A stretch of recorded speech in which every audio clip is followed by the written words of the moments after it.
a psalm of warning for those seeking the number of the beast. O thou most high, whose glory filleth the heavens, and whose mercy reacheth even the lowest depths, I bow before thee, a soul once ensnared by the shadows of perdition, now redeemed by thy boundless grace. My heart, once swayed by the whispers of forbidden powers, crieth out to thee, O Christ, thou Lamb slain for my salvation, whose truth shineth as a star in the blackest night. I have wandered far from thy path, lured by the false promises of power and knowledge. Yet in my terror I return to thee, for thou alone art the way, the truth, and the life. In the days of my folly I turned from thy narrow way, impatient with the quiet of prayer and the slow unfolding of thy divine will. My heart was broken by loss, my hands empty of wealth, my name without honor. I had known thee, O Lord, through the sacred words of thy book, but my soul grew weary, seeking a swifter path to glory. I believed the lies of the adversary, that I could rise above my station through secrets forbidden, that I could bend the world to my will apart from thy holy order. Oh, how I erred, stepping into a realm where the air was thick with malice, where the stars hid their light, and the earth itself seemed to groan under the weight of my rebellion. I sought out ancient tomes, their pages brittle and stained with the dust of forgotten ages, promising hidden wisdom, spells, and incantations to grant me dominion. My fingers trembled as I traced forbidden symbols, my voice whispered chants to powers I could not name. I delved into the arts condemned by thy word, divination, astrology, the reading of signs in the heavens and the lines of the hand. I called upon spirits not of thee, but of the deep places, familiars that slithered into my dreams with promises of power. The night became my cloak, its darkness a veil for my deeds, as I sought to wield forces beyond mortal ken, believing they would exalt me above the common lot. But the world I entered was a maze of dread, where shadows pulsed with life and the air hummed with unseen eyes. I cast spells, inviting spirits whose voices were cold as frost, their presence a weight that crushed my soul. I sought to know the future, to shape it to my desires, but the visions I received were twisted, filled with horrors that clawed at my mind. The faces of those spirits, grotesque and malevolent, stared back at me, mirrors of the corruption I had invited. O Lord, what had I done? Had I forsaken thy light for the flickering flame of forbidden fire? My obsession grew, a fever that consumed my days and nights. I sought the teachings of those who walked the dark paths before me, their eyes gleaming with secrets too heavy for mortal hearts. I entered hidden sanctuaries, where men and women swore oaths in the shadows, their hands clasped in secret signs, their lips bound by vows to powers unknown. I stood within temples of cold stone, where the air was thick with the scent of incense and the echoes of profane chants. There I learned of ancient beings, of fallen ones whose knowledge was a venom, luring the unwary into ruin. The deeper I ventured, the darker my soul became. I changed, O Lord, my heart growing cold, my spirit oppressed by a heaviness that clung like damp rot. The man I once was faded, replaced by a stranger who delighted in the forbidden, yet trembled at its cost. I sought power but found fear. I sought status but gained isolation. The world I had crafted was a prison, its walls built of my own desires, its chains forged by my rebellion. I had turned from thee, O Christ, believing I could find a better way, but the path I chose led only to despair. In my madness I descended further, drawn to rites so vile they shook the foundations of my being. I stood amidst a gathering of the profane, where torches blazed with unnatural light and voices chanted to a power that was not thee. The air was heavy with the stench of sacrifice, and the horrors I witnessed seared my mind. Acts so terrible they seemed to rend the very fabric of creation. Faces twisted in ecstasy and agony, hands raised to a sky that seemed to recoil, and a darkness so palpable it smothered the soul. I fled, my heart pounding like a war drum, my breath ragged, my sweat cold against my skin.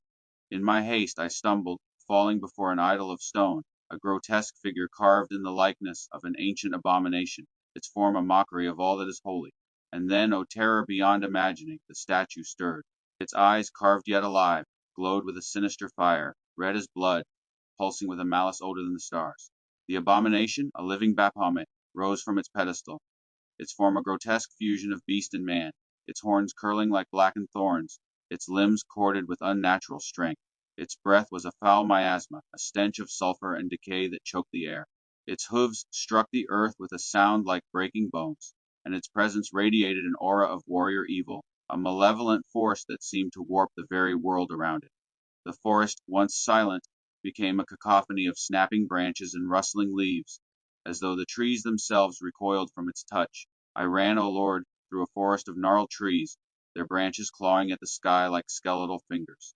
My breath came in sharp gasps, each one a knife in my chest, my sweat pouring like a river, stinging my eyes. My senses, heightened by a flood of adrenaline, caught every detail: the crunch of leaves beneath my feet, the sharp tang of pine in the air, the flicker of moonlight through the tangled canopy.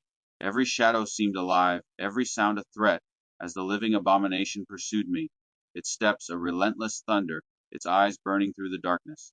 My heart pounded so fiercely I feared it would burst, and my mind reeled with the terror of what I had unleashed. Hysterical, I fell to my knees, the cold earth biting into my flesh. I was undone, my strength spent, my soul laid bare before the horror I had courted. In that moment of utter despair I cried unto thee, O God, my voice a broken plea for deliverance. I begged for an angel, a defender to stand against the abyss that sought to claim me, and thou in thine infinite mercy didst hear my cry. The heavens parted, and a light, blinding and pure, descended upon the forest. There stood a figure of cosmic majesty, a divine warrior clad in armor that gleamed like the heart of a star, radiating an aura of unmovable, unstoppable righteousness. This was no mere angel, but a being of eternal might, a champion of thy holy will. His armor was as burnished gold, etched with symbols of divine order, each plate glowing with a light that banished the shadows.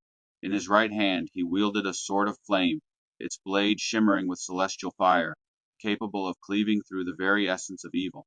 In his left he bore a shield broad and unyielding, inscribed with the seal of thy covenant, a bulwark against all that is profane. A spear, long and radiant, rested at his side, its point sharp enough to pierce the heart of any darkness.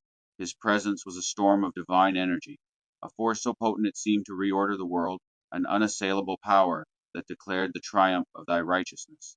The living abomination, that Baphomet of sinister intent, roared in defiance, its form swelling with unholy fury. It lunged, its claws raking the air, its eyes blazing with hatred. But the angelic warrior stood firm, his sword raised high, its light cutting through the darkness like a thunderbolt. The clash was cataclysmic, a collision of divine and profane that shook the forest to its roots. The abomination's claws scraped against the shield, sparks flying like dying stars, but the warrior's strength was unyielding. With a cry that echoed through the heavens, he thrust his spear into the creature's heart, and a burst of celestial light erupted, consuming the abomination in a blaze of holy fire. Its form crumbled, reduced to ash and shadow, its malice extinguished by the righteousness of thy servant. I fell prostrate, trembling, my soul overwhelmed by the sight of such power and grace. The forest grew still, the air cleansed of its foulness, and the light of the angelic warrior faded, leaving only the quiet of thy presence. I was saved, not by my own merit, but by thy mercy, delivered from the jaws of the abyss by the hand of thy divine champion. O Lord, I see now the folly of my ways. I sought to circumvent thy will, to grasp power through forbidden means, but all I found was chaos, a twisted world of terror and despair. The promises of the dark were lies, their knowledge a poison, their power a fleeting shadow before thy eternal light.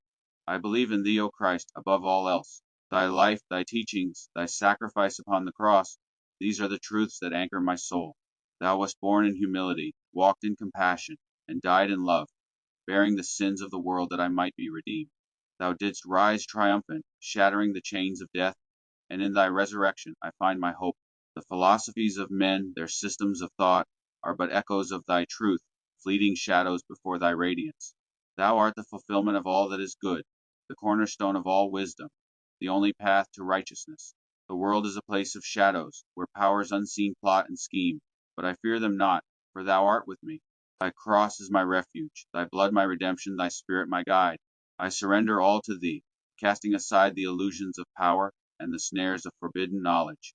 Let my heart be fixed upon thee, let my voice proclaim thy truth, let my life be a testimony to thy grace. I share my story, though many doubt, that others may turn from the shadows and seek thy light.